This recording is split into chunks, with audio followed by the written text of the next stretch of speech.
अस्सलाम वालेकुम रहमतुल्लाहि वबरकातुहू। उम्मीद है आप सब लोग खैरियत के साथ होंगे। अच्छा, आज का जो मेरा मौजू है वो है नमाज़ों को कैसे जमा करके पढ़ा जाए। इसे जमा बैन सलातीन भी कहा जाता है। इसकी दो किस्में हैं, एक है जमा सौरी और एक है जमा हकीकी। ठीक है, जमा सौरी के अंदर जो है नबी करीम सल्लल्लाहु अलैहि वसल्लम से ये बात ज़ाहिर है, आपको इसकी हदीस मिल जाएगी कि ज़ोहर का वक्त वहाँ तक ले जाना जब उसका आखिर वक्त होता है और वो पढ़ ली, और उसके बाद ही फ़ौरन असर का वक्त शुरू हो रहा होता है, उस वक़्त साथ ही असर पढ़ ली। अब जब नबी करीम सल्लल्लाहु अलैहि वसल्लम का जो ज़माना था उसके अंदर तो नहायत ही मुश्किल ये काम था। उसकी वजह ये कि एक एक लम्हे के लिए आपको मिनट और सेकंड देखने पड़ते हैं। वो उस वक़्त तो टाइम होता नहीं था, तो उनको पूरे अंदाज़े करने पड़ते थे कि अभी आपका साया 1 मिसल है या 2 मिसल है। तो अभी तो आसानी है कि हम एक एक लम्हे का हमें पता है कि 1 मिनट बाद हमारी असर शुरू हो जानी है। तो अभी तो आजकल के ज़माने में तो आसानी से आप इसको पढ़ सकते हैं। जमा हकीकी की 2 सूरतें हैं। ठीक है, एक जमा तकदीम है और एक जमा ताख़ीर है। जमा तकदीम ऐसे कि अगर आप सफ़र करने लगे हैं और सूरज ढल गया है, यानी कि ज़ोहर का वक्त दाखिल हो गया है, तो आप अपनी ज़ोहर की नमाज़ अदा करके और उसके बाद आप असर की नमाज़ भी अदा कर लें। इसको जमा तकदीम कहते हैं। फिर है जमा ताख़ीर। जमा ताख़ीर के अंदर है कि अगर आप सफ़र करने लगे और ज़ोहर का वक्त अभी दाखिल नहीं हुआ है तो आप अपने सफ़र पे चले जाएं। फिर जिस वक़्त असर का वक्त आए तो उस वक़्त आप अपने ज़ोहर अदा करके और फिर आप असर अदा कर लें, दोनों मिला लें। इसको जमा ताख़ीर कहते हैं कि ज़ोहर को आप ताख़ीर करके आगे की तरफ ले गए। हदीस है, सुनन तिरमिज़ी की हदीस है और सही हदीस है। ये है 553 यानी कि 553। सूरज ढलने यानी ज़वाल से पहले अगर आप सल्लल्लाहु अलैहि वसल्लम निकलते तो ज़ोहर को डिले कर देते थे और जाके असर तक उसको मिलाते थे और दोनों फिर साथ पढ़ते थे।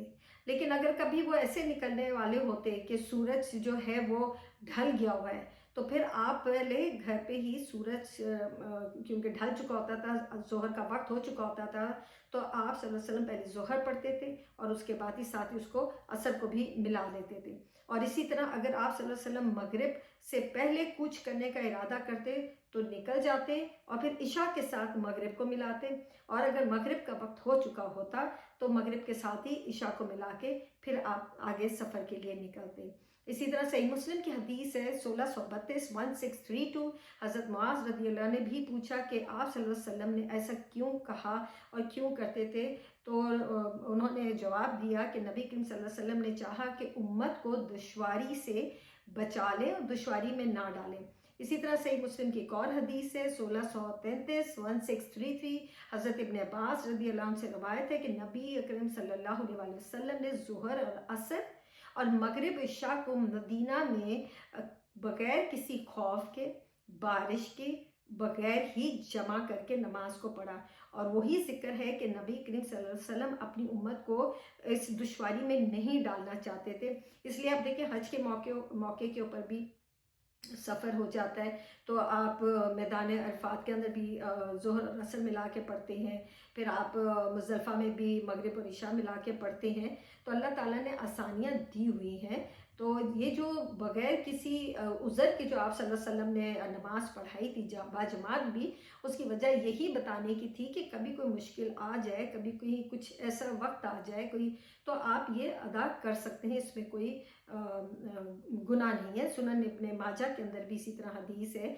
बहुत सारी हदीस आपको इसके बारे में मिल जाएंगी। सही बुखारी की एक हदीस है कि आप सल्लल्लाहु अलैहि वसल्लम, क्योंकि लोग इसके ऊपर थोड़ा सा करते हैं ऐसे कि पॉइंट के ऐसा क्यों है और ऐसा करना नहीं चाहिए, लेकिन आप सल्लल्लाहु अलैहि वसल्लम ने तो ये भी छूट दी हुई है कि अगर बारिश है या तुम्हें कोई डर और खौफ है कि बाहर नहीं जा सकते, उस ज़माने में तो खौफ था, अभी तो इतना खौफ का नहीं है, लेकिन अगर बारिश हो रही है और आप नहीं जाके नमाज मस्जिद में पढ़ सकते, तो इवन जुम्मे का दिन था और आप सल्लल्लाहु अलैहि वसल्लम ने सबको बोला था कि सब अपने घरों में जुम्मे की नमाज अदा करो। इससे ज़ाहिर है कि जब आपको कोई प्रॉब्लम है तो आप पढ़ सकते हैं।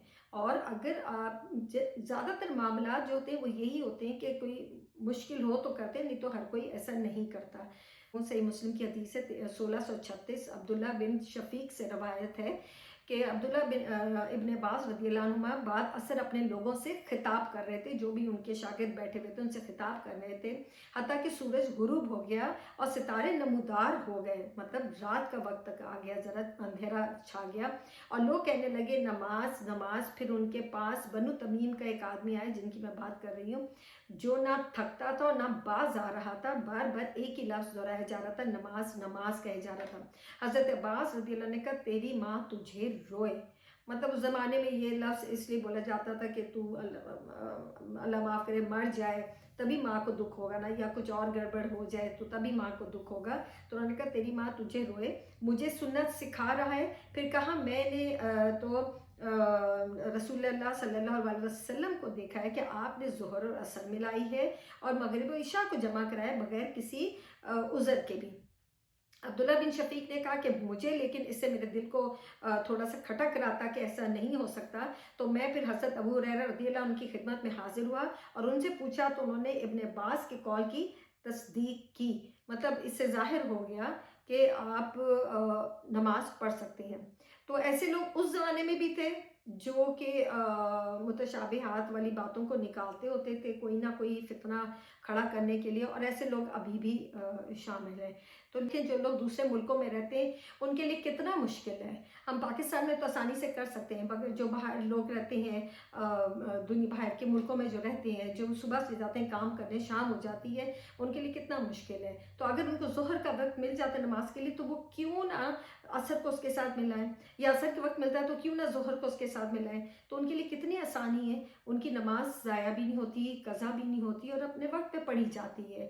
اب سخت آندھی آ رہی ہوتی ہے، آپ اس میں نہیں جا سکتے، سخت سردی ہوتی ہے، بڑا مشکل ہو جاتا ہے، جو بیمار لوگ ہوتے ہیں ان کو وضو کرنا بار بار، تو اور یا بستر سے اٹھ کے جانا بھی بڑا مشکل ہوتا ہے ان کے لیے، ایک عمر آتی ہے انسان ویسی بستر پہ آ جاتا ہے، تو ان لوگوں کے لیے کہ وہ دو نمازوں کو یکجا کر کے پڑھ لیں۔ تو ہمیں اب نبی کریم صلی اللہ علیہ وسلم یہ بات اس لیے بتا گئے ہیں کہ باقی امت کے لیے دشواری پیدا نہ ہو۔